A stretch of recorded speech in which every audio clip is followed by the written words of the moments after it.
You can solve your own problems ukiwa nyumbani.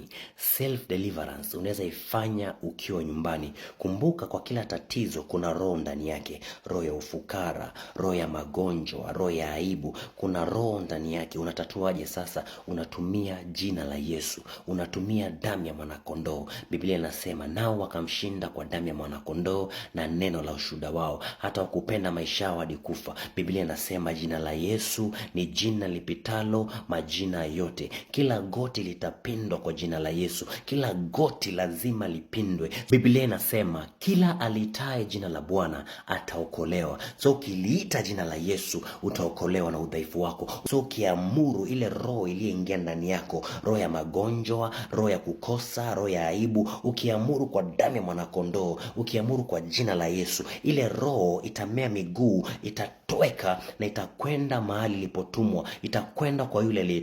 Unaombaje sasa? Unavaa mamlaka. Unapoomba una address zile shida, ni kama unaongea na mtu. Kumbuka zile roho zina masikio, zinasikia. Ndio maana ukiziamuru kwa damu ya mwanakondoo, ukiziapisha kwa damu ya Yesu, ukiziambia kwa damu ya Yesu na kuamuru toka na umee miguu kwa damu ya mwanakondoo, zitatoka na zitakuacha katika jina la Yesu Kristo. Unaombaje sasa? Unavaa mamlaka kwa damu ya mwanakondoo. Kama uko na magonjwa yamekusonga, kama ni aibu imekusonga, kama ni hasara imekusonga, kama ni roho ya ufukara, unaamuru kwa damu ya mwanakondoo, ewe roho ya ufukara iliyotuma kwangu, na kuamuru katika jina la Yesu Kristo, nitoke, uniwache, nikuwe huru katika jina la Yesu Kristo, na kufunga na kupasua na kufyeka aliyetuma roho ya ufukara juu yangu, na amuru apasuke na madhabahu yake. Aliyetuma roho ya aibu juu yangu, na amuru kwa damu ya mwanakondoo ikupate wewe katika jina la Yesu Kristo. Na pasua misingi ya aibu, na pasua kila roho ya aibu kwa damu ya mwanakondoo. Kama ni magonjwa, unaongea ni kama unaongea na binadamu. Unaiamuru, ewe magonjwa, ewe roho ya magonjwa iliyotumwa ndani yangu, na kuamuru kwa damu ya mwanakondoo,